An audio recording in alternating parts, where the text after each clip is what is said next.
tamai nei vai ma le fiafi. Glory, hallelujah. Mato fa manuina lo suafa. Ia tama Ia lava oe lo mato tua.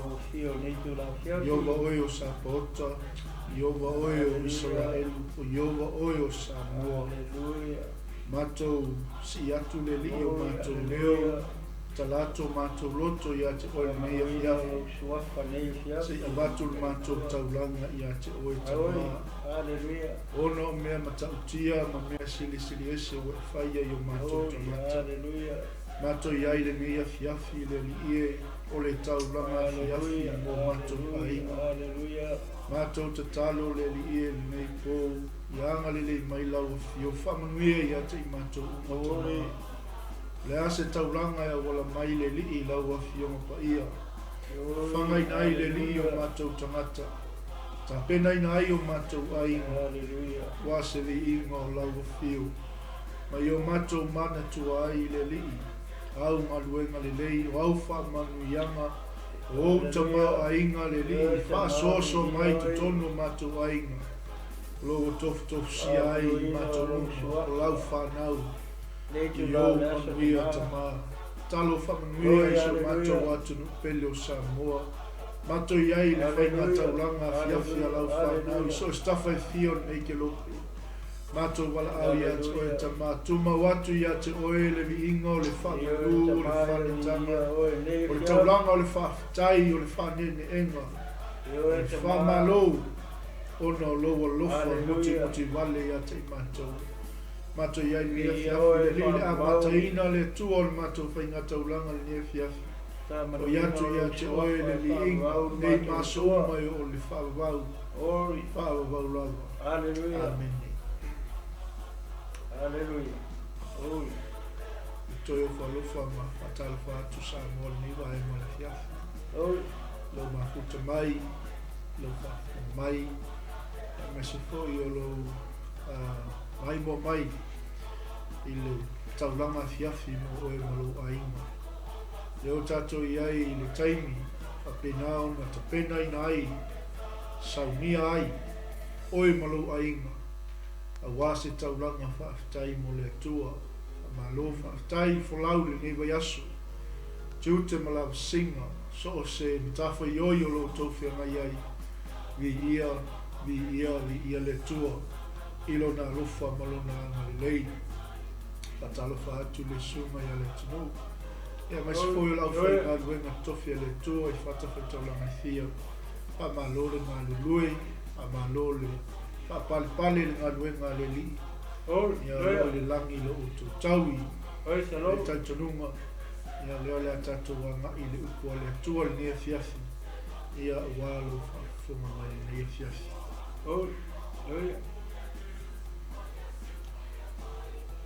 Ia, tai pasta mo le aminoa. Ia Samoa, ia nau e sila ni lungo screen. Nau e tatu tusi, ia o lea maua ese tatu whamalosi, ia ne fiafi, taulanga fiafi. Ia o lea ma whaitau atua tusi lea, Lucas Fufitu, lona whaipue luasfulu. Ia se whangata mai whaipue luasfulu maraima. Ia o nei whaipu ia o lea ma ta pena atuai. Ia o a whai tatu taulanga fiafi, ia i neitu la measo. Ia, tau nei e whamanuia maleanga ngole tua. Ia, i le whaitawina o lana fionga neitu la fiafi. Praise the Lord. Ia, pata, ia, ta whaitau iai, ia. Amen. Oa, whisiri mai a te ia le au wharasaio. Pe o mai a whea le malo le tua. Ua tari atu ia te ilatou. Ua whape atu. E leo mai le malo le tua ma le waaia e mata. E le whai ane fōi tangata, whauta o i nei pe whapea, whauta o i la. A wā whauta, ua iai lava i atu tau le malo le atua. Ua whetara i atu ia i le au so, e o mai lava o na pōtou te mana nao te le ai ia i loa se aso e tasi o le tangata, ai le loa. A whai mai tangata ia tōtou, whauta o I nei, pe whapea, whauta o I la. Aua tau te o iai, pe muli atu iai. Awae pe ona e mo mai o le wila mai le tasi I tūlangi. E malama atu I le tasi tūlangi. E whapea fo le atali o tangata I lona aso. A e tatau ona mua ti ngā o ia I mea e tere. Ma lafua ina e le nei tūpulanga. Pe ona whaia fo I ona aso noa. E whapea lama ona whai ona aso le atali o tangata. Na ai la tau mainu, na la tau whai awa foi, ma la tau wha awanga. O lama I le aso na alu ai noa I le waa. O na o mai ai lea o le lolo. O a whano ai I la tau uma. E pei o na whai I ona aso lota. O la tau ai, o a inu, o a whatau. O a wane e whatau. O a tuto mea, ma whai whale. A o lea lava aso, na alu e se ai lota I sotoma. Ua tofa ua mai le afi, male te I o mai le langi. Ua whano ai I la tau. Praise the Lord. Ia. Sa moa lewa e whalongo I e fwoi upu ia peo na ma whaitau atua. Ai ole autu ole vaenga le I. E fōringa mai, e tele ni vaenga o le tau whamanino mai e su e tusa malefisini lea.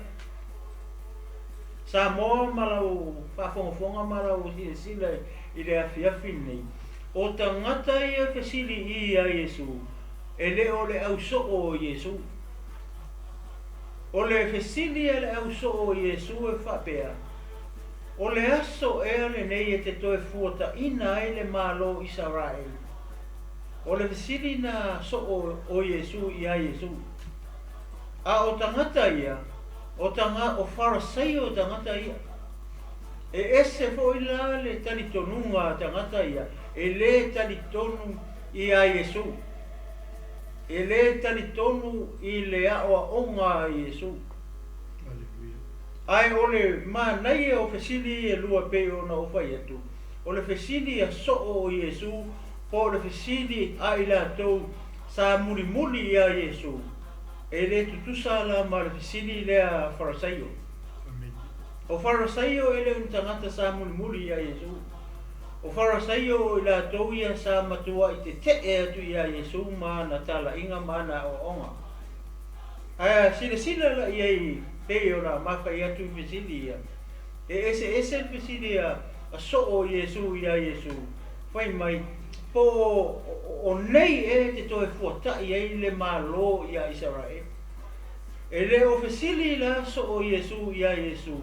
I le malo le tua, o le fesili le malo Israel. A o le fesili le amata mai ei. O Farisaio, o le rato fesili. O le fesili I le malo o le tua.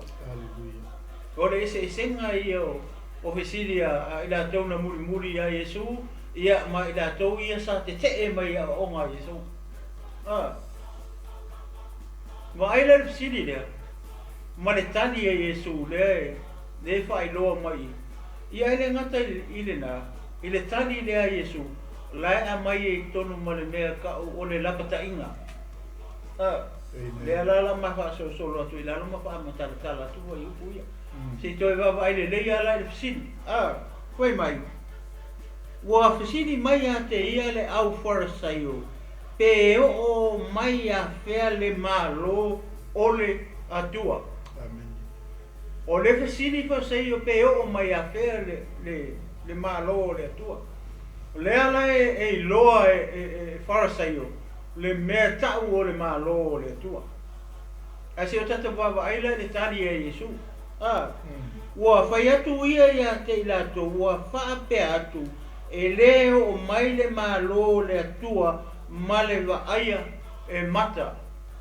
O lona uinga, o le malo o le tua le whetala e Yesu I, o le malo e le wa aia e mata, pe le wa aia e mata. O le ala uinga o lea whamitalanga whapea o le malo e le vai e mata.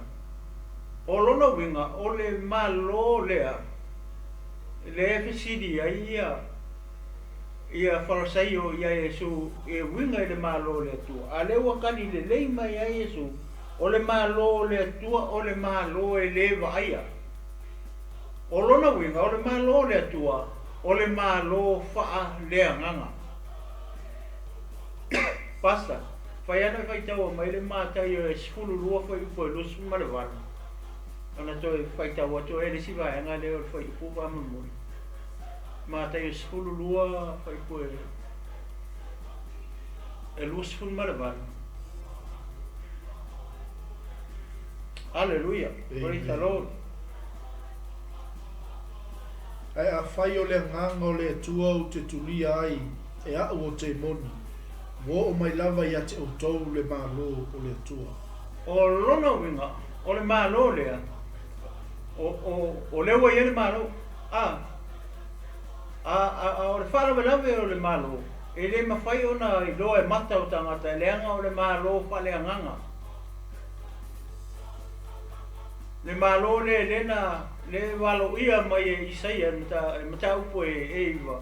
Fa mai ina fo ai mai le tama fa fo ina mena tali fa mai e lo na ua mai fo ona tawau e lo na ua le malo ele ma fai la tato te le vai te min fa na mai Yesu o ise malo i le ua Yesu se kulo o le malo fa le nganga na fa na ma soifua mai Yesu le tino o le malo ele ma fai ona vai se si le anga o le malo fa le nganga le malo la le le tau tala ia le mātai o sifulu lua fai upo e lua spuma le valu fai mai a fai o le anganga o le tua o uturia i te moni o ngau ia o kou malo o leo e ngei le malo a le me le kupu le malo lea e leo malama i tangata le anga o le malo fa le anganga o le malo e tau ona taria tau ona taria le malo fa le anganga lea taria va fea ale tupu le kaukala i o Yesu le fesile tupu o ele tupu o malo le o Yesu o le o lona winga tau ona tatu talia lo Yesu o lona winga o tatu talia lo le malo fa le anganga le anga o Yesu o le tupu so se maloa e yelo na tupu ai a fai e ai se ele ma foi na tau o se malo pa ale se kupu se mea ka o se kupu a waso se malo e yelo na tupu e yelo na pulenga e yelo na taitainga e yelo na tula fono tula fono taitaina ia le malo pat o le malo e kasi nga ke rulinga le malo nga o le kupu nga o le kupu fo nga ke o ninga me ma o le malo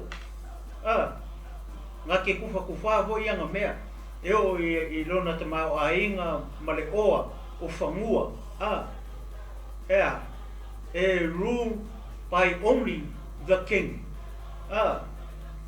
ia se faitau o tu lale vai ngor maulia e fa maungia vala le matai o le sfulu lua foi po lusu marvan le kani la le tani su mai e leo mai le malo le tua male va aia e mata fa mai ia Yesu i le matai o sfulu lua le foi po lusu marvan a foi o le nganga o le tua o kurie ke mu o le we o ko malo longo wi ngoro we malo malo la le va aia mata tangata ka ko uma leanga o malo fa leanga ai baba ai si va o le tali e le fai ene fota ngata fauta o i nei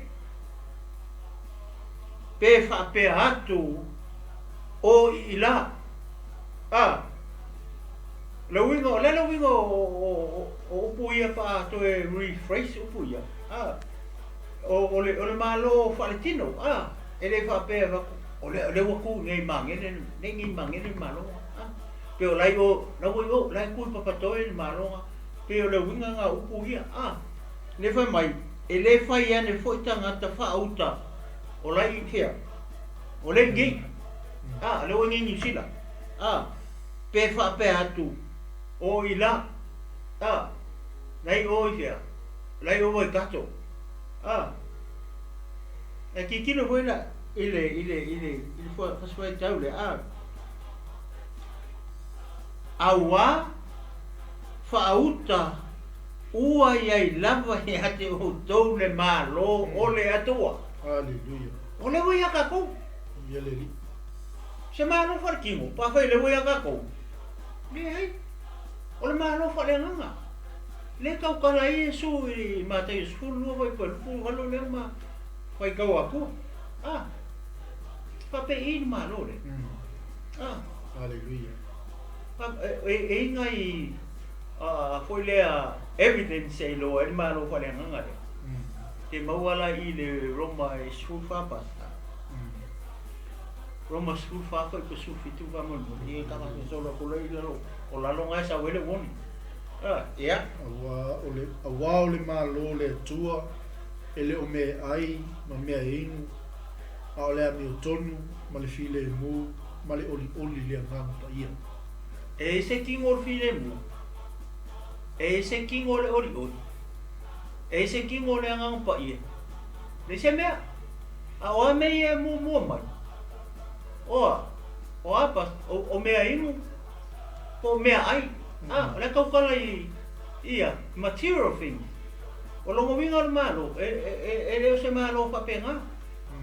E fai songa kingo, por kingo o le ia por fare fukalo. Aleluia. E le se kingo o malo le. Lenga ia, lenga o malo fa lenga nga. Le o le tali na Yesu, fa mai ia. Awa fa uta. Ua iai lava ia te outou le malo ole atua. Ale fa mai lunga la makanga o fai. Ele ongia pastanga inga le Roma nga su hasu ki. Ele o me ai. Ele o me ai, ele o me ai, ele ongi me fangi kingo. Ole vai man me ai fai tino. Awa me korunga e sa muri la. O le ami o tonu. Ami o tonu. Ma le file mu. O le file mu. Ma le oli. Ma le oli ni nganga pa ia. E le ingi kingo. O le malola. Le tam fai su e fa makala ku ia ko sai. O le malo fa le nganga. Fa fenga lo ana fa mai le va ia maka. Le ngor malo fa le nganga. O le ese senga la le o le malo le fesili ia farasaio. Farasaio o la kole pa iko sili nga akensi le o nga Yesu mana o onga. O kama ia nga le o ia le nga lau Yesu mo le pepelo. Le o pepelo ia. O ko farasaio. O ko kanga ka pepelo. Tangata ia la kausia pula po.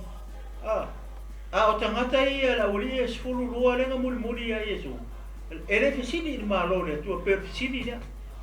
Nga fesili i malo Israel. Po a fe ko e fuaka i Yesu malo ya Israel. Aisea leanga ua polonga ya Roma. Ua fiu e ko kongi tax ma meva penga. Wa uma la ko povi ma la ko mamoy nga ave e Roma malo Roma. Ala fia manga ia mawale. Ia sa loko mai pule nga Roma. Pe o le se senga le na. Ia pasta. Tu watu i le sunga pe sa uso soni i ta pasolo tu le wa le woni la le la lu la lui. Mana. Ia le tua malo. Amen. Aso ni fiafi tatu ainga. Taulanga fiafi mo oi. Ia le tua whaftai ni fiafi utoi whamnatu mai ate tatu. Le angol fesili lau wharasaio. O se fesili o se tangata lai fia malama. O le fesili o se tangata o lai leiloa.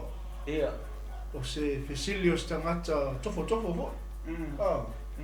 A leo manino le folosanga o le tatu taulanga fiafi nei po. O le malo fa le nganga. O le malo e lewa aia e mata.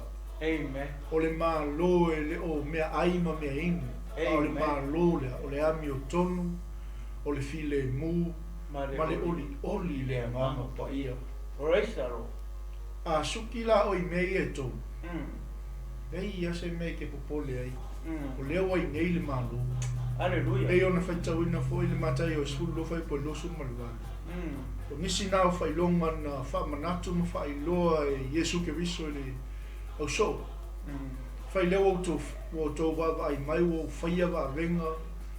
Ma le tele o mea. Ko i loa leo wai nei le mālo. O le mālo. O le mālo whale nganga. O le mālo whale. A o le tupu renga ke whaia wa venga aba. O Yesu. Aleluia. O le mālo e lewa ai e mata. Ha vene. Me ia le li. O le matango fiena o le tatou whaasole ni AFIAFI le taulanga AFIAFI mo o wainga. O le nawa ia te oe le mālo le atua. Pea whai e te savali ma le ami o tonu. Pea whai e te tausi le file mo. Amen. Pea whai e te oli ma e whaau ia ngā paia. Kasi ngā pai ngā o fua o lea ngā paia kas. O ngā ka koe wha maungi e mālo whale ngā.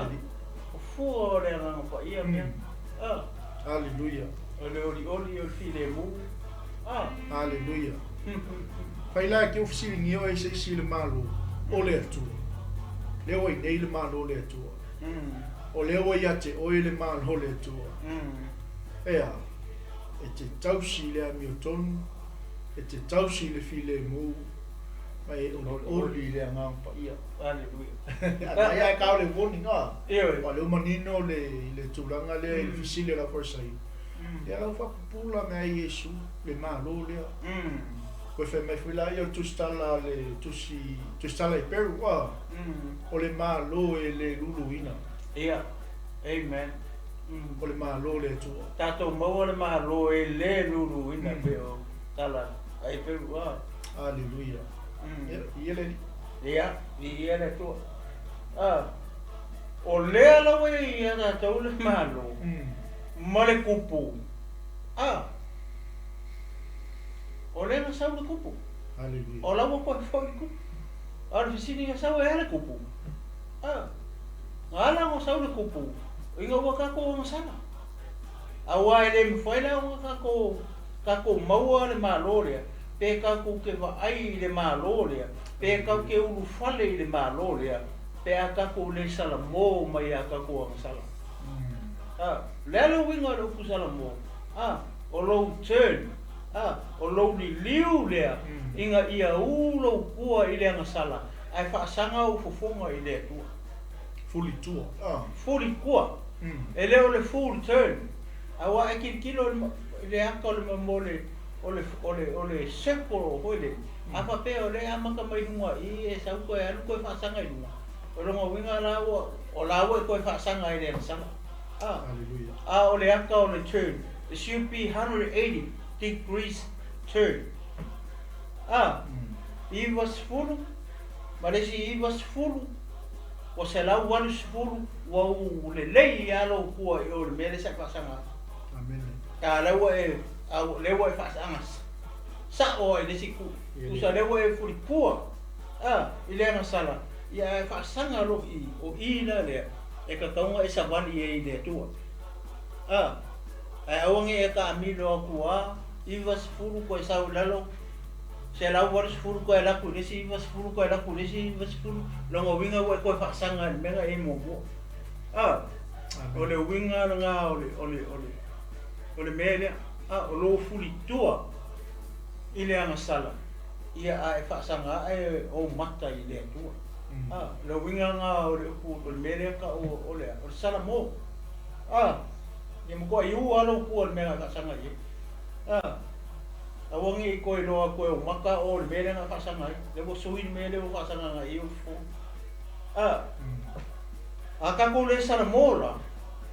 Mō kako kalia Yesu le kupu. E le mawhai I anga kako maua le malo. E mawhai o ngai ere maa lo I lalo ngai. Ai le no wa ta pale sana. Ia, ngā kongua. O lewa ngai maa lo. O lenga maa lo fa lenga ngā. O lenga tato me whai e. Ka kukaria le kupu. Ka kukaria le kupu. O ngā kako maua salamo. Salamo karia le kupu. Lenga sau e osi kau ranga ua. Anga salaka ko. Ka kukaria la. O ngā kako maua lona I o le malo whaleanganga le. E whaleanganga le malo. Kau ke wa ai ara I le malo le I lalongi. Inga ua suia lo ko soifua ma so maua. No mai a paulo ia ko nitu. O le tangata, o lewa ia ke wiso. O le tangata fau ia. Le ase si whapunga e ave. O lewa nga ia kalia le kupu. O lewa nga ia kalia Yesu. Ua ia ke ia le malo. Ua tangata fau. Ua furikua le tangata tuai. Amen. E mawhai anga, no lewa nga ia le malo. Whatever. Dawa koe a whio I le kupu langi wa uma le mission sawa. Ia ngea kau ki whakamala. Ngea ia kau ki whewheo waki. Ai kau ki rei loa. Time is running out. Wa po ur kaima. Wa ai le laro langi ma mei o kupu mai. Around us. Lea o makang whaso solo mai ngea kumu kau ke ngofo. O mei ia kau ke loa. Wa le whai ko pahare koe whio mai I Yesu. Wa aila ka ko I misi. Ke ua ka ko le uru whale le malo le wa ai koe a maka o ka ngaka I repa mai ia mātai o rufu lima. E whio mai o ia mare au angelu pa ia. Ai lungo wao le langi. Amen. Lor fesiri wa e sa ungi malo le. Amen. I le fesiri ia. Le fa malama mai e Yesu ia. I le wali ia forsai. La ele malama Israel o margemi. I le kari kongua ia Yesu. La ke ia Yesu. Pa wan mera ma fo kan kai ukai ma Israel o le malo fo le fa kingo.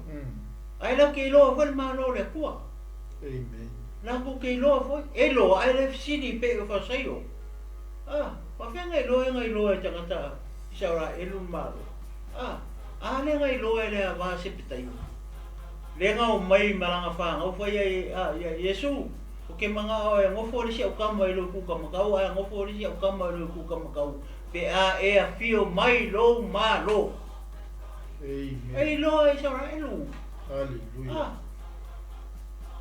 Ai le me mo e fai.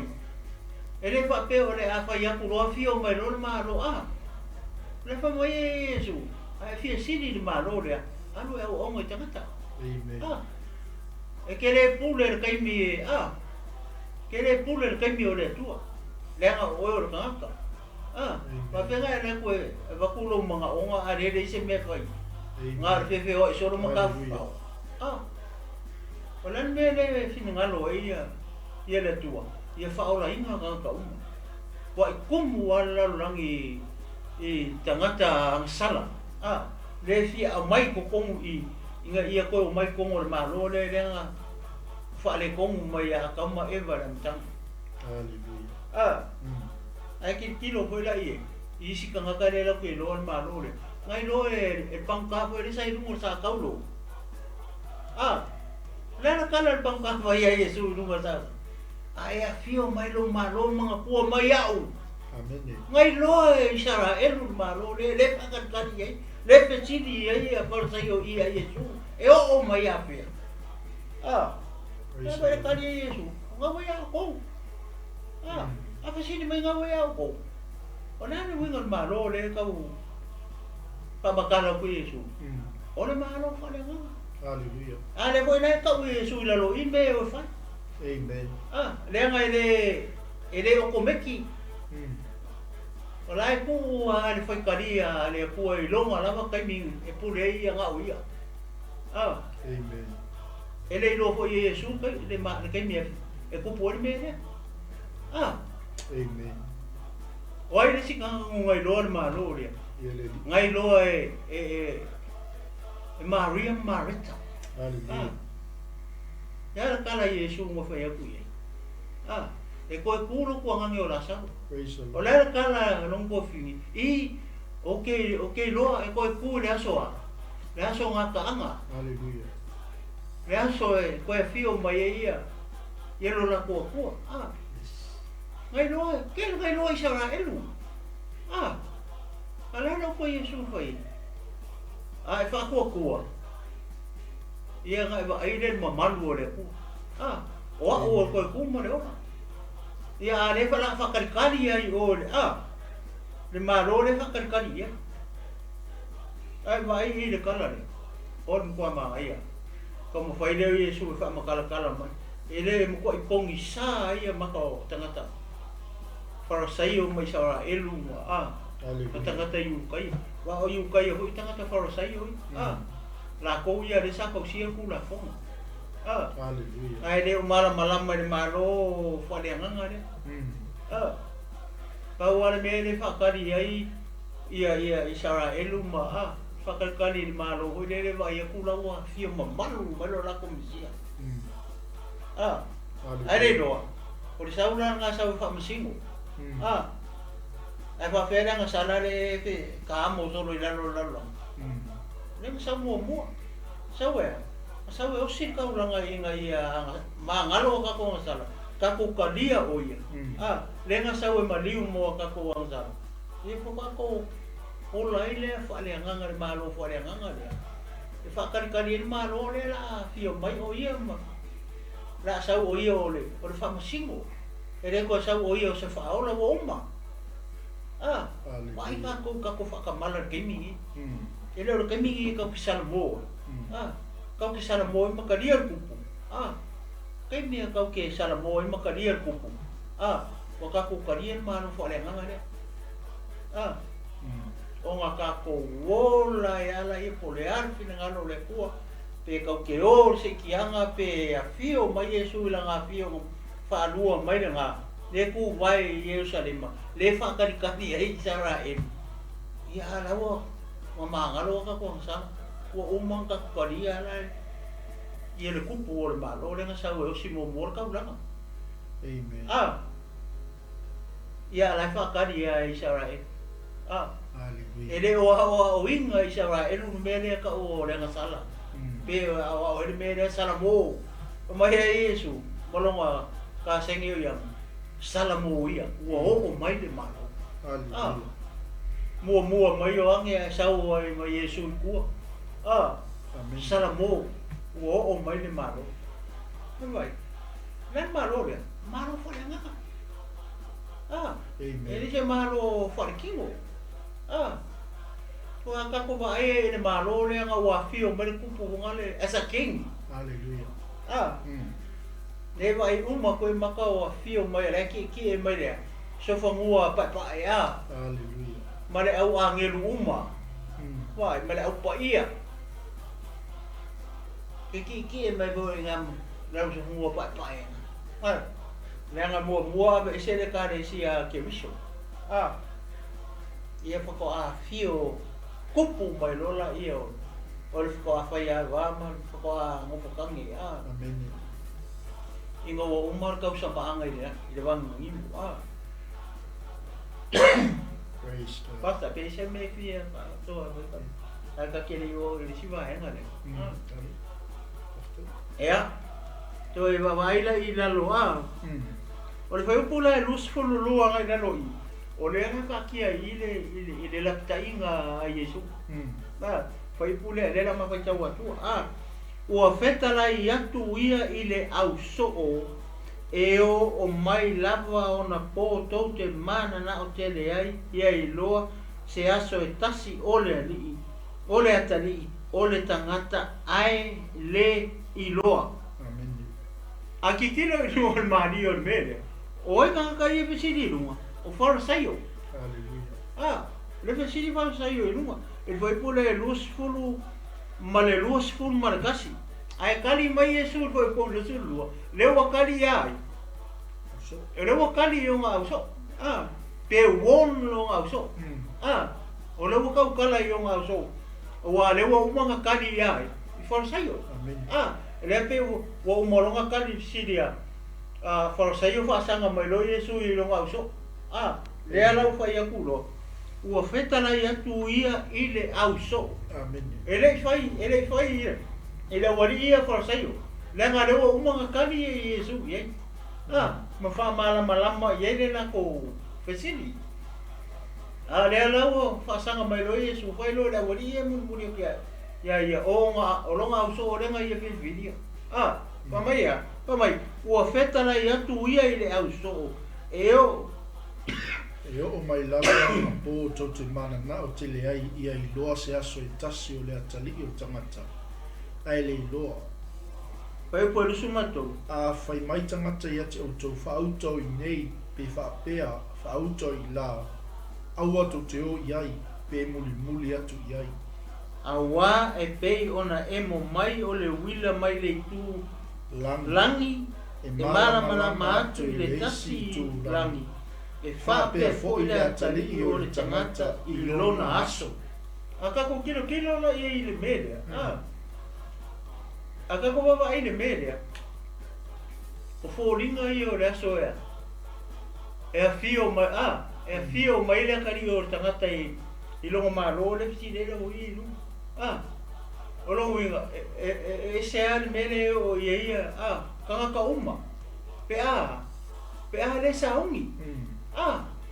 Le fa mai pe o le emo mai le wila mai le wila pe o le emo maka mai fia mai sa i sisipo o le aka nga fo ringa nga o le aso o le atari o tangata po le aso o le atua po le aso e fio mai Iesu le kaukala i amen o le e la pakai mai a fai aku sesi o ko sesi a o ko o le i le ngi pe fai aku sesi a o ko o lai o amen a o ko ke o ye le o na le ko media o le ko mo imon me o ka fore ka fa se ma antike wiso kelle o ka le ko i le vale le la ke fa se ka le kaimi ki ka ko ye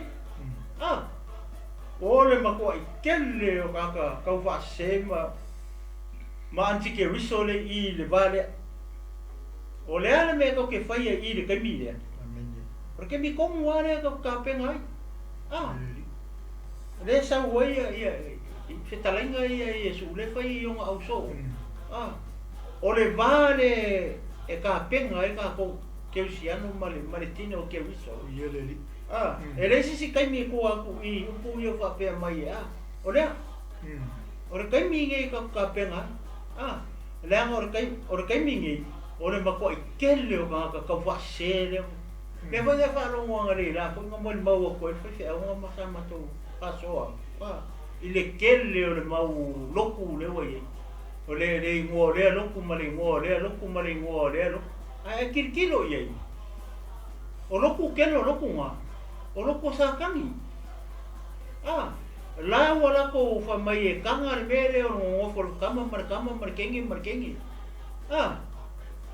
ai piko sini langa mo kanga e against ile o nga aro ka ko ni o Yesu ke biso le ka ko ke fa aku ia haleluya o le ka ko me fa ke mingi fa ke ni ke wa fa se inga i ka ko e kanga ka yo fa me lai o mangai o lokula ni o mangai o lokula ni o mangai o lokula ni o le fa mai awa ko ke o ye nge ia nge ke wa emo mai la ne aso le fa mai pe o le emo le wila pe o le emo le maka mai sa i sisifu emo mai lo le makupu le aso ngai ke le saungi mo saungi o le me o le akupu ya ka haleluya mangai ale emo mai ya le mo ka Yesu who cares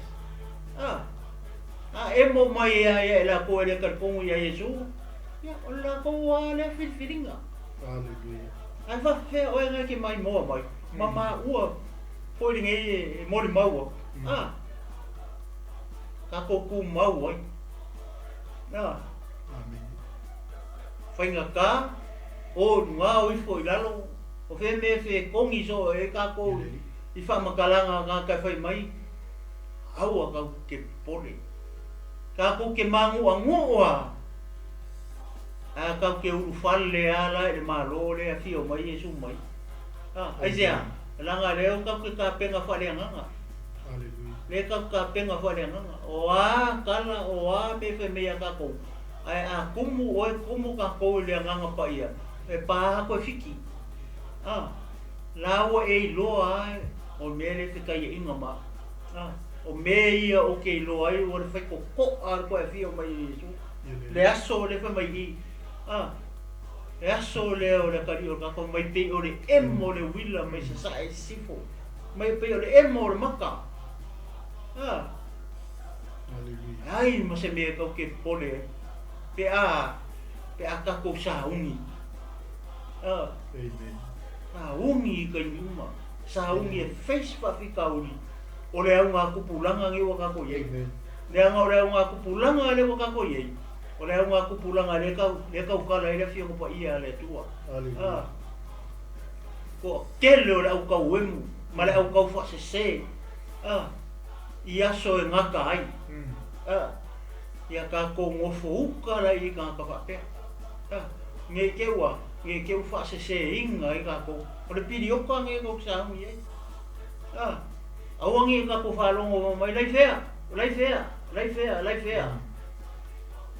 Awang, lepa mai awang i o whalongo i. Awang i o kou o i ai. It's a warning. Mo ka ko uma. Koe sa hui. Peke ma osi osia i ngā, peke a whainga i ngā, kolo ai pe ngā. Lea ngai ba iki era ora le kau ke hui ei. Amen. Ia ala wala wa kele le ko kele ka fia o ai ma fia ai. Enjoy e le ala wa kele. Le ai ma se si ola ko e ma osia ai. La fia hui ei. O longa kau unga. E le ma osia ku i ai mui o. Amen. Ka ko ma osia ku i le wa iki le. Ai kau ke mangu i foi o. Ia e hio o e samki o kare o. Ma e ai e le la o le o la la ku oi o. Fua mai i fua kai masinga o mai. Ora kau sanga. E le moku fua la o le ola. E ke kau sami ei o. Ma e ai ei o. Ma hio la ilo kingo le ma o sia kui. Ma e sami e o sami ki oka. E fa fena uso le fie o aku i de kule. Ke faru ko ala kali e aku nga. Na kali e aku nga. Ai de ke oi aku i ma kolkolo aku i.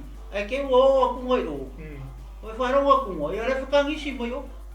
Ale me le o le la foi o i le endo la wala wa pia pide ke sol. Ke la kuro i si vai ro. Foi lo skit nga ma pas. Io. Ya, itu songi ara wa solo aku. Ia le li. Alo ia mele o ile ono le ata le tati i lua tangata. Lua i tu ainga tangata. Ia. Amen. Ma longa tali atu Yesu la forsa i. Pasanga mi lo la uso. Yang kama ia muli. Vai po sa o tangata na te muli ai. Vai po fai oe ma se so moni o Yesu ke viso. E ele ole matango fio mele. Na ma koi fa pupula Yesu i le malo le tua. I ona so. Amen. Lo ya. Nga fa akai i le forsaio ai fa sanga be le so fa pula i. Amen.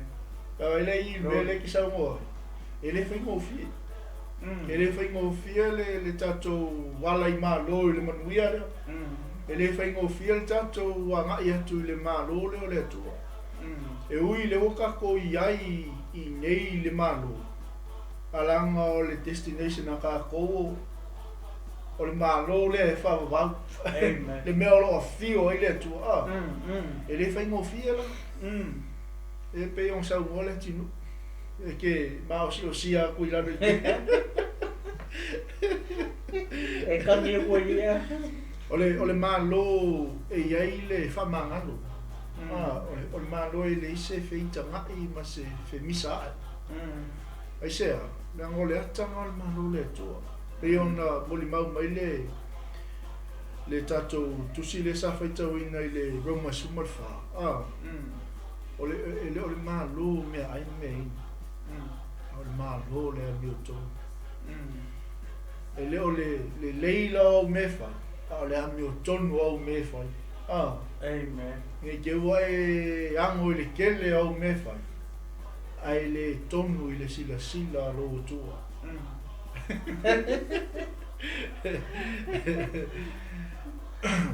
Oh, hallelujah. Wal mangai on mea lea e whaata mai i le tino. O le muli ala au so ia Yesu. Ele whaingofie. Nga iai whiaka ngaka ia nga masarusalo isi. Le kalikomu isi. Ai ngā. Ele i kukua i Yesu se mangoa iai. E mai tua koe i koe isi so o ngai kau mai whamai ngā oa kua le koe hoi mai. Pero winga e le ngā repau ia o so o Yesu. Pata o kosfulua ia o mai ngā whiwhiri ai. Ai kere so o Yesu lenga o kuanga wa kuama wa koe i koe hoi. Amen. Glory, hallelujah. O le manai al melia. Le whai mai le lapatainga. Wa mele o le warning. Le o mako i lapatai mai Yesu i o leo so. Awa ko ke whaalongo le wadila.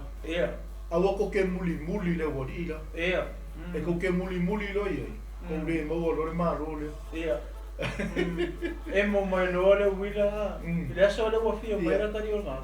Ia mo koe misi a ko. E no pe e mo mai lai o la wala wakere la wila. E no pe e mo mai le wila. Le aso le. O lai ke e vai lungo le pasi maso mai miki.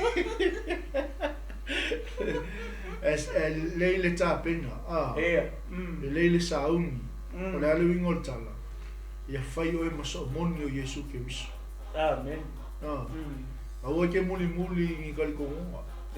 Awa ke muli ngi tangata pepelu. Muli ia Yesu ke wiso mana o. Awa ngi wharongo ia ia. Awa ni wharongo ia. Awa ni wow. Ia leli. Ia. Praise the Lord. Ia o lea lau haso solo mai lalo a. Whamai.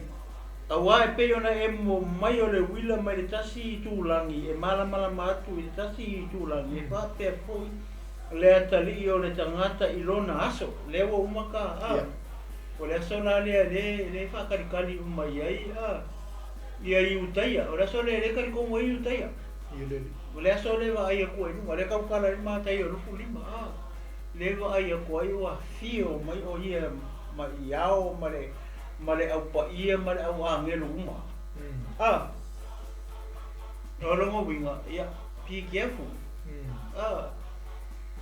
Wa ai o le anme koe kalkongo ma e nofo ngā ma kalkongo. Ia o ngā. Awangi whaseinga i ngā ho. Awa upu mua ngā le kari su ngā ofisini ia lau so. Pe o a whea ia mea, o la ale whailongo o le asoro e ke koe whio mai male ngaka anga o leo rangangi. Ai mua mai a Yesu lea. Le mea ngā. Ai ase se o koe whaseinga o koe sisi. Nanga ko kere ia kakai o aku lalulangi. Wala ko whai aku a o Yesu. Antike riso. Hallelujah. Le maua mai I le vaenga le. Ai ta tau ona moa I ti ngā o ia I mea tele. malafo ina le nei tupulanga wa aila de mede le o fia manga nga o ia i fo sai o fia wa ai a i fo le fai longa ma me ai ke le yo le me le yo ye o le vesiri ai Yesu a le yo Yesu le me o le a ele alu Yesu le sa tau Hallelujah. pa ki tilo fa se fai kaule ai tatau ona mua i tinga o ia i me tele malafo ina ele nei tupulanga ele i o Yesu ile kamina ale o fasiri mai le o ni pe o mai a fer ma lo le tu ma ga e mangi mo i o ka kalinga Yesu mai le o malama voila i fa sai mo le au so i le mele e mua le mele o manga nga kupu le mele ka ra i kala le le mele la le wingo le mariu le o Yesu la mariu o le alo fatu no le o le tu le nga winga mai lo nga lo pele ko ka inga ia osi le ka ulanga le inga ia mangalo maka ko o enga kali o ia mafa ko e lo ngaswa pe ngo fa mai wangi mo foi po sulu mo nga ia watu ia ile manuia e ta ua e ila tu o fa nga mo kupu Amen. fa nga mo le ko o fa nga o Yesu o fa nga o tupu langa ile magaliu ia le tua pa ia nga maliu ia le tua ile tino oi o Yesu ke wiso nga fai kingo le tua ala ilo alo Yesu le nga sa maliu ilo mo o le sa tau ia ongo ka ko uma ia nga ka la nga ka ia fa ko ko ia le tua sa lo le foi ko le suru fo mai pe ona fai fo ona aso noa e fa pe lava ona fai ona aso le tali o le tangata na aila to mainu na to fai ava fo na to fa banga o lava ile aso na ulu ai noa ile va ona o mai ai lea o le lolo ua fanu ai ila to uma e pe ona fai fo ona aso lota ua lato ai mainu ua fatau ua avane fatau ua tato mea ma fai fale a o lea lava aso na alu ese ai loto i so toma ua tofa ua mai le afi male te io mai le langi ua fano ai i lato uma e fa pea lava i le aso e fa alia mai ai le atali o le tangata ia fangaka mai lai ako wa ai la i le mele wo i ma le mele fa makala mai ia le wo i fa matalanga Yesu ko ke mara mana i le mele mo ka kala Yesu o le mo ka kala Yesu le rapture Hallelujah. o le sikianga na ka mele Amen. pa fe ka kuilo e lua aso kolu i le aso o le akari o nga kare kamai o le aso mua o le aso ai o le aso ngoa o le aka mua nga le aka ukala i pa feo nga i loa o le aka o le sikianga mele o le aka o le sikianga e le i loa e sisi kai mi aru ai Amen. e le loa e se kangaka kai mi e alu o siki anga le tua e le loa fo e le kangaka pa o kangaka e ke e awa e ai lunga kangaka le sa umi Amen. a o kangaka e le e ai lunga vai o kangaka ke le loa Amen. o le me na kupu ia ngoa malonga ai nga makangaka o lalang e le loa kangaka o lalang ke mi ngau ngor ba it's a mystery. Nei masisi. Ala me la fa ya ka ka keminga. Pe ole e pa ki ke ko ti kilo kasi ai. Pe yo na fa ya fo ia so noa e fa pe lava ona fa ia so ole atali I ole tangata kukusa le pa mai lola ia. Na ai la to mainu la tau whaia wa fōi ma la tau whaavanga o lava i le aso na ulu ai noa i le waa o na o ai lea o le lolo ua whano ai i la tau uma. Nā koe nei lor kemi. Ai vai a mi o le vai i. O lea, vai aku le ko rua, vai aku le ko rua. Kia i aku le whawhinge, kia i aku le whawhinge. Kia i aku le kamaro, kia i aku le kamaro. Fai yange lea, fai malu, fai yange lea so mai. Fai Iyo. yange lea so mai. Ua makua mo mo whaafi a mi o ka. Alai ka penga sko inga o ngoa malanga whangau. Ai vai lalulang. Ko fia ka haka renga o iu. Nga ko vanua. Hallelujah. Kau kele no po lan population o le lalulangi ke mi renga ingo. O le ale ungo ngaka ia le whaia le ami o leo. O le whaia wama kia. Pe ngofo kangi makakia. Amen. Nga alua le lolo maa ve umara uri.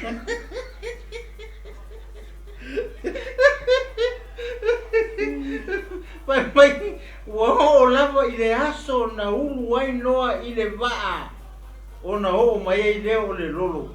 Ua whano ai i la tau uma. Amen. Le ai ma te singa i lora kai mi nga ulu ai ngoa maronga ai ngai kongor ma. Alai enjoy ya leolanga. Enjoy ya meleanga. Fai a va. O le si mele mo le ingu wa. Nan membo. Ai maingu. Are fai paki, fai paki, fai ka paki yes, fa ko ai vang. Oh yes, fa ko ai vang. Sole. Ai ke ia fiu su se fa i upe ya.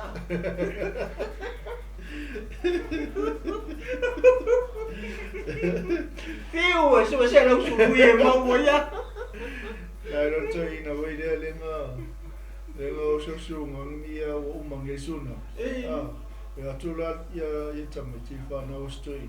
La ai mau ma tei nei le o nga ulu o le tu tama tei na. No a umar so na. Mai aro pa ku kinga.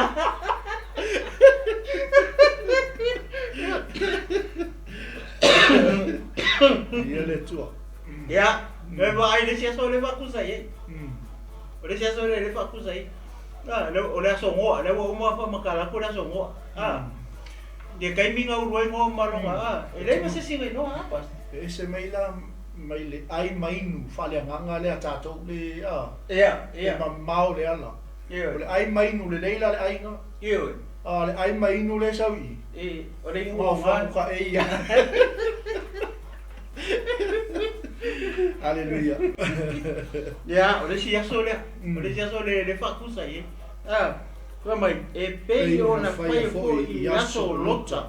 Ua lato ai, ua inu, ua whatau, ua vane whatau, ua tuto mea, ma fai fale, a o lea la maso, na alu e se ai lota i sotoma.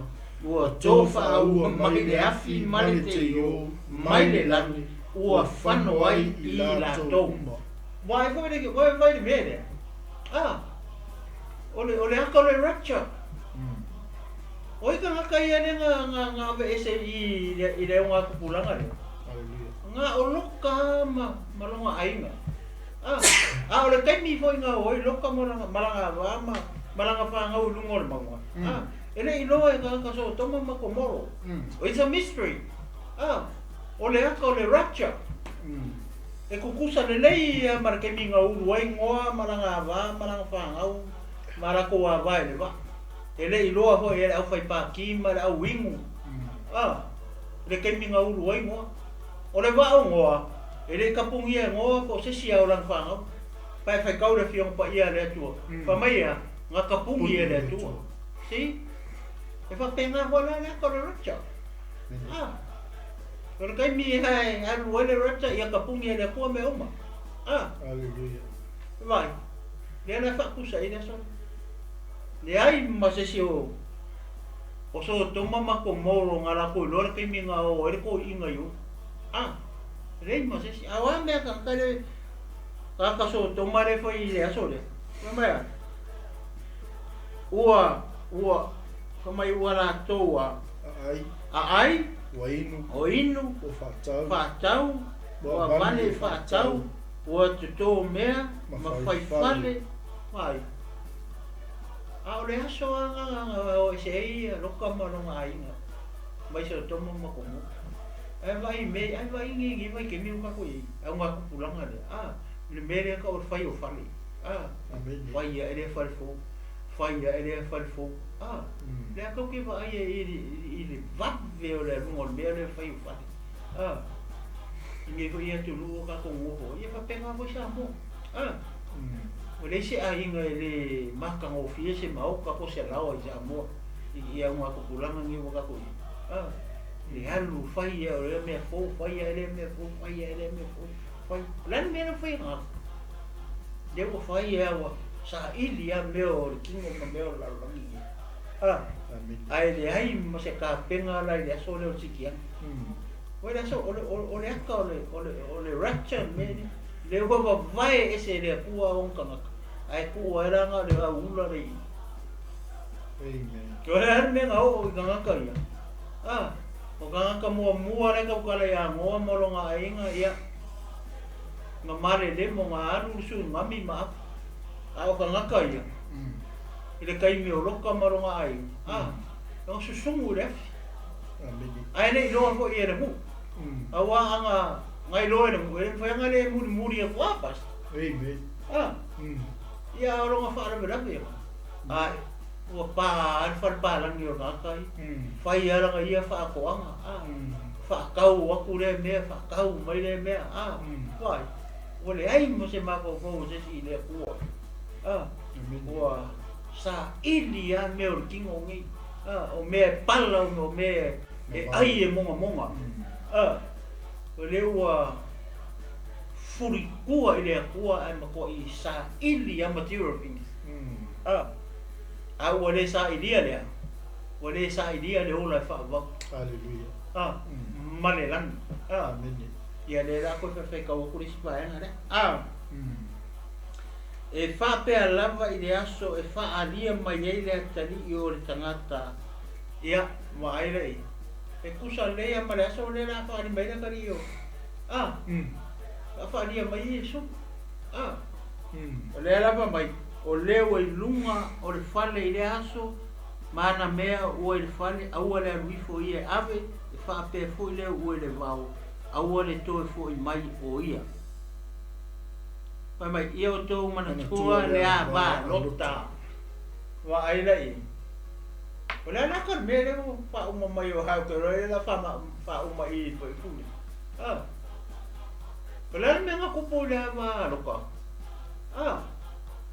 Toni mea kumuri e la wala koe aro mangu ia ai koe kilo mai ai kua vai le koe na paka ia me whamea ia o tau manatua le a va a loka kewisiano ma le au whakokua ma le tino kewiso o le whamangaku ngai a o le whamangaku ngai a mau ia mamangkua le mea nga kupu le a va last minute lava. Hallelujah. Langa alu manguia. O langa alu o leka alu sitianga alu ese kuma. Maso toma makumo. Le me no kupu kingani. Koe missia i langa flight. Koe cancel ai ia i le malo le tua. Le malo le fasidi era wali i fariseo ia Yesu ko moku ai ia ko mamulu mai ali mo orkinga male rapture ia ai paulo i ele mere nga mule le hasi o nga mokako ile kako ka penga nga mare kako sang yunga le ya ile malo le tua ile sitianga kako mafa fau sitianga kako ka penga mo sitianga inga ia kako wo ai Auangi peika ko o ngaka ia nga fango le rolo. Nga whanongo o kara lei. Nga whanongo i whainga o wa. O inga i lope nga inisi nga wha. Ke wa. Te mukua wha umi nga wa. O le la waka nga i lope mo i nga mese ngo. Mau kere koe aku. Anu e whaulu wa. Ai whako a kari kongu e le aso nga. Nga kakala i le kuapunga vai o le langi male. Male lalo langi ni. E koe a au aku nga. Wale i loan po where kue whiko.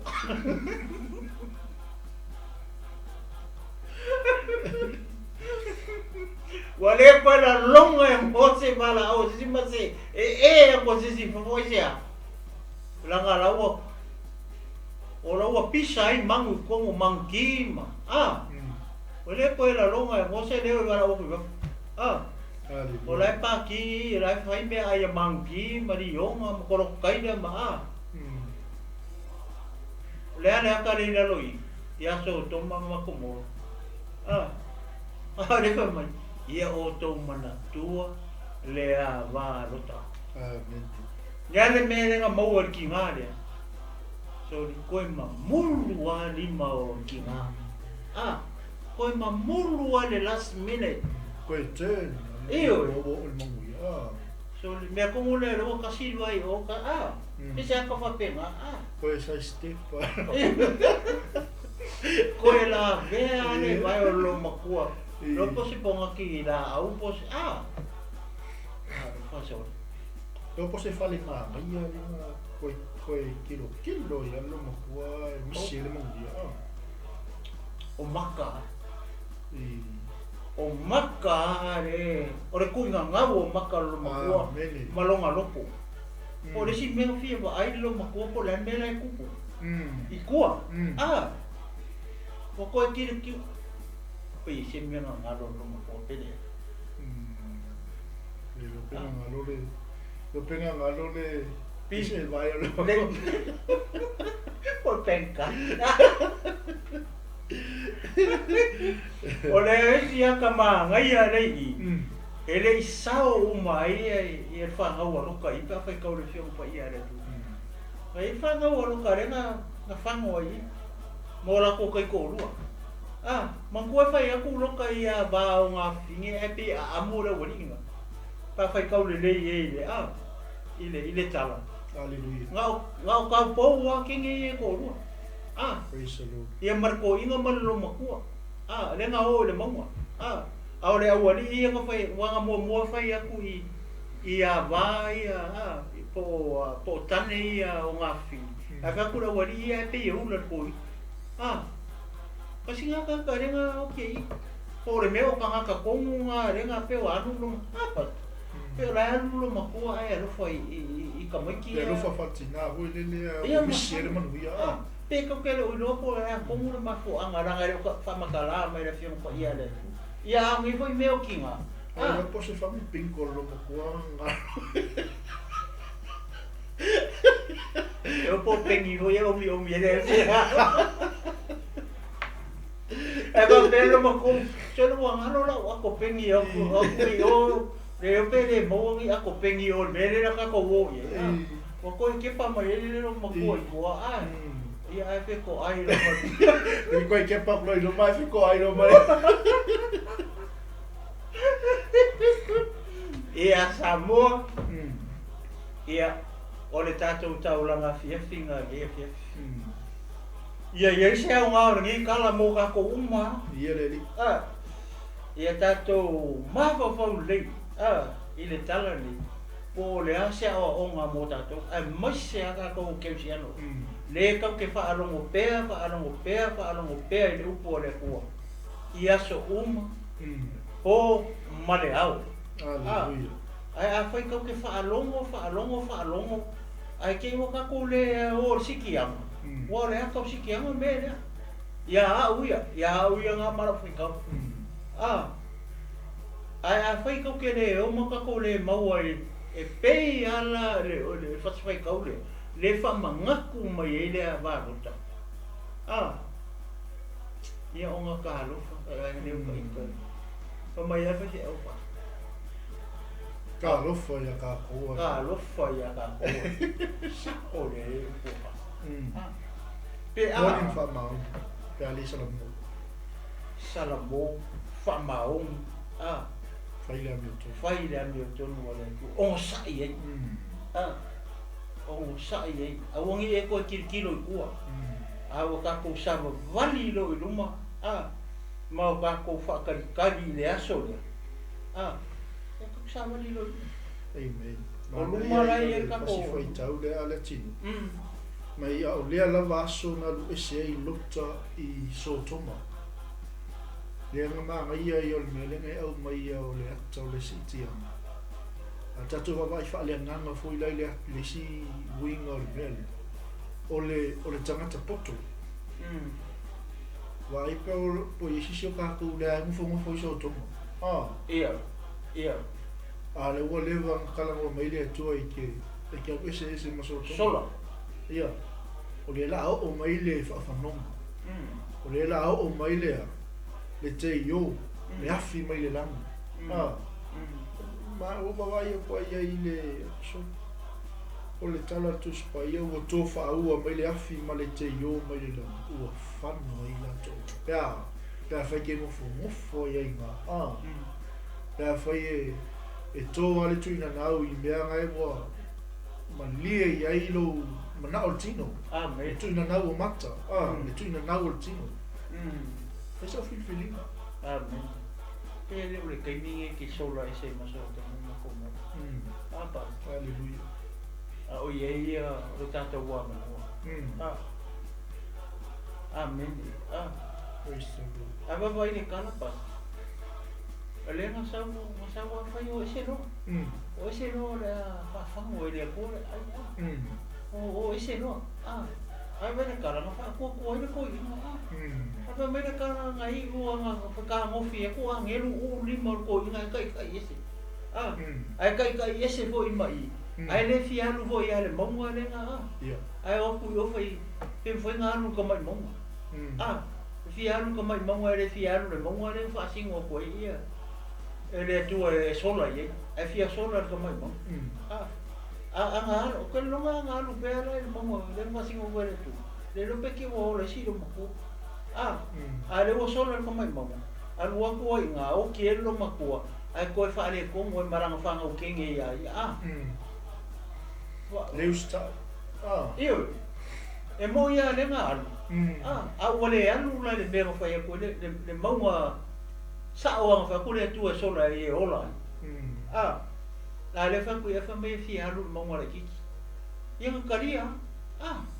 Ia le e o maua la kiki. Ai ni uma ai ki le lo makua. Ai ko aku voi nga. Ku lo sa mo para fa fonga nge. Ai ko fa nga o elang fa nga o kenge ia. O vai fa ni ko o e makua i makaukia ke le i o ronga o onga mo ka ko Hallelujah. ele ngaka o ka ma le ulo la inga ia ki nga fo ie ronga fa ka ma ku i fo i kenge ia ele i loko ko inga nga me pe fa ka ora fi pa ia le tu o kenge anga ma fo ma ye me o la anga o fa o ngar ko Hallelujah. Ele nga kupunga mai ka nga kai. Amen. O mo api ma mon. Ia lai fai ia nga ku le ngu makanga le. I ka ma la ko fa nga. Ia le ko solo me ka ko ku sa mo. Makala. Ele se causa solo le tino. O makua solo fa afi. Ai sa o. Sala mo o king pia. La nga o mai me fa pena. O le tario Yesu sala mo tario tu. Fa mangia le tu ya o le o ni ma fo fo le anga fa pena ya o e mo alo ma ka ko fa. E o se ko e paso so tu le basta e tu la wa no o i la sunga alo fa ka mo tanta i ele tu. Tau ia matatu taimi, ai atu ne AFIAFI. o le taulaga fiafi na mo oe sa mo nei vaega o le fiafi ia faamae atu ai le aunaga tatou TV Cristiano lenei foʻi vai aso ia o feagai ai tatou ma fuafuaga toe o lenei vai aso tonu o aiga ia maisi foʻi o so o se maluega o loo tougalue ai mo le atu le agaga faataitele lava i auauna a le atua ia o loo matou galulue foʻi lenei tua o le galuega ia ua le folofoloina o le upu o le atua i auauna a le atua i Samoa i o Australia ia o New Zealand nei ia mo le atu le agaga faataitele ia i lautou galuega fitā tai foʻi lautou tatalo le aiga o le atua ia lagona lava le manuia ma fagaitia ia i lautou sagisagi fiafia mai e faalogologo o le upu o le atua ia i le gata o lenei foʻi auaunaga o le tele ma le anoanoaʻi o auaunaga faaleagaga o loo tafe ai le manuia o le upu ola a le atua e manuia ai oe ma lou aiga ia o lea fiafi ia o le faamaeʻa ai le tatou polokalami ia o le atuina atu i le tamai a le atinuu ia i sana saunoaga mulimuli ma faamaeʻa ai tatou polokalami lenei afiafi ia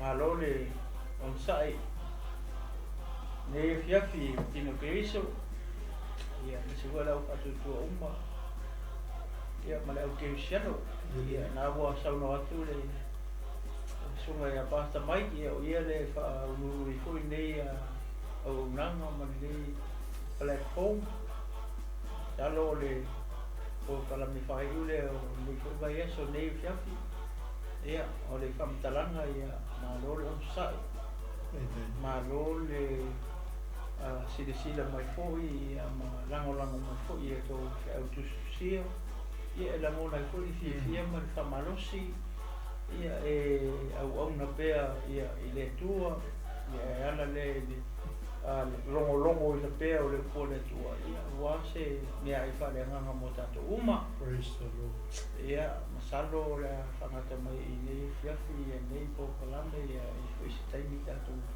toe feiloa i se aso muamua i lava i aso pe aulia atu i le lofa ma le agaluei o le atua ia o nei lava fiafi ia e le mafai ona tuua le manoa e alu loa le ua e faalogo i upu o le atua nei fiafi afai o le teni muamua le ua e faalogo i le upu o le atua ia galue atu le agaga paia o le atua ina ia faapupula uma te faaleagaga pe afai o le taimi muamua lenei ua e faalogologo ai ma e faafofoga ia i le upu o le atua afai la e te fiatalia ia le upu o le atua pe te fiatalia lana afioga pe te fiatalia foʻi iesu ia ona sia leo lima pe sia lo loto le faatutua nei ona o tapenaina leo se tatalo pupu mo le mautaga afai foʻi te manaʻumia se faamalologa ia ona faapena ona sosou atu ai ma le tatalo i faamalologa ama ia ona faauma ai lea ma tatou malolo ia i lenei afiafi le lofa ma le agalelei ia faamalia tele le atua i lau faasausauga sa moa nei afiafi ia le tino keuiso o le au faatuatua uma ia o le au keuisiano ia pea lava e maua mai ai foi nei faasalulaga ia agalei atu le agaga paia o le atua oe ia o le afaitatalo lo matou tamā o le lagi faaptai mo lau upu nei afiafi ua ou faalogo ua ou talia ua ou ave lau upu ina ua ou malamalama ma ou salamo o aʻu lava o le tagata sala tamā faaptai na e maliu faalavaauiluga o le sa tauro ona o aʻu ma ua masala ua ou talitonu ma ou faatuatua ia o le mana o lou toto paia ia ua faamagalo ai aʻu le tagata sala ia ua ou talia ua ou ave lau upu nei afiafi ia faapena ona taoso ina ai pea loʻu olaga auauna atu i lagofio agaga paia fio maia ia musuina pea ia loto ma faamanatu mai a te aulaʻu taʻutinoga nei afiafi tamā ina ia ou tumau ai ia ou tumau ai totonu o le faaoletaga seʻi o le aso e teafio mai ai iesu le aso le ua uma ona e folafola mai e totoe fio mai ai ia e si tia lau e kalesia pa ia tamau te fia iai le aso o le si tianga tamau matalo nei fiafi si atu ma lima fatu tua matatalo tama nei fiafi tamar tinane na ia o lo fia mos soni pamalolonga mai lau fio tamai le pupu o au pa yatu lau famalolonga ina yo matu tangata i tonu o maota ngase ai mai se foi o maota malawa lo matu tua ia o nisi foi o nofo sala i tonu o le to ese mal fale pui tama o lau upu ia o lo ia le mana uma pa ia tu ia lau famalolonga ne famalolo di tino famalolo le mafau ia sili lau famalolonga fale nganga ia ina yo matu tangata awane ingata i tonu o le nei tunu ia o atu isi o matu atu no pele o Samoa ia whapena nāturu inga umo le nei la rangi o lo no nofo mau waina i o matu tangata ia i tu e wha o le nei la rangi lo matu tua ia o atu iai e lau whamarolonga i ne nei fiafi o matu tua e talo po i e whamanuia pasta mai ma le whaletua ma nei au o nanga ro mātou tua ia fo ai pere poto ma le tamai te mama i lau fio e whapena o na whaatau tai ai i le nei au o nanga ro mātou tua ta mau mātou te talo foi whamanuia lau o auna ma le whaletua e maise o nei e kalesia ai maise foi o nei maru o ofo ina mai e whapena ia o na mātou o mai ai e mātou te fola ma longo atu le upo o lo malo i so se tuli manu le nei la rangi le mātou atua whamanuia ringi nei e kalesia mai se sunga i le whawhiangainga ma le whaletua le pa ia o le kalesia ia iai o lau whamanuianga le mātou atua ia i le nei e fiafi tamai le whangaloina i Saraelu le mātou te talo o lo nu Filifilia sa e Peru sa i Saraelu ma sa i ta uma o e lava na e whetalai ina ia mātou te talo mo le file mu o Jerusalema. Io e te mātou te taritonu i lau upu mātou te whātua i lau fio mātou te talo mo le file mu o Jerusalema. O Jerusalema o lava i o i mata ro mātou tua. Kui pui mai sai masifo mātou ma saute. A o sio mai e o na fili mai o na tu upu ma ta mātou te manatua lau upu. I tō tana ro mātou atua, whai mai ngā si o mia e le au angelu ai le i loe mata o le au au nau tiasi. Nā o lau perfecta na ia i loa, o si o mia tō tana e le au angelu pa ia ma rato kariata afi no mātou atua. Ta mātou te tani tonu i lau upu.